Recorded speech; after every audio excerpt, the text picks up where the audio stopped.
বাবা শ্রাবণ তোমার একটা ডাক্তার দিয়ে যাবার চাইছি, বুঝছো? পারবা না বাবা? কোনো সমস্যা নেই, মই করে দেব। বৃষ্টি রে ওই সদগরে পোলার লগে ছাদিটা দিয়া দিবা। সমস্যা নেই, হয়ে যাবে। এই বিয়ে আমি করবার পারবো না। একটা কথা কবি না তুই। শ্রাবণ ভাই, তুমি সেই ছোট্টবেলাতে আমার তোমার আমি সেই ছোট্টবেলাতে দিলেতে ভালোবাসা চাইছি। সেই সেম রে, এই পাগলটা গুলো হয়ে গেছে না। বাপের এই পরিস্থিতির লাগে এখন আমি আমার সেই ছোট্টবেলার ভালোবাসা কুরবানি দিবার পারুম না। তোর বাপ মোরে নিজেই দায়িত্ব পালন করতে রিকোয়েস্ট করে বলে গেছে, যেমনি হোক তোর বিয়েটা মোর দিতেই হইব। তোর ভালোবাসাটা পুরোটাই একতর। মোর পক্ষে তোর প্রতি কোনো সময় কোনো ভালোবাসা আসলে না। প্রেমে তো তুই মোর পড়ছস, মই তো তোর প্রেমে পড়িনি। এই একতরফা ভালোবাসার মোর কাছে কোনো মূল্য নেই।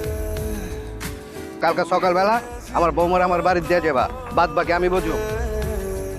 খাইলেন কেলা? মোর একটা কথা কইতো, এই তুমি কাজে অফিসটা করবো। কাজী অফিস দিয়ে আপনার কাম কি? কাজে অফিসের কামটা শেষ করে ওই তোমার চলে যাবো বলিস।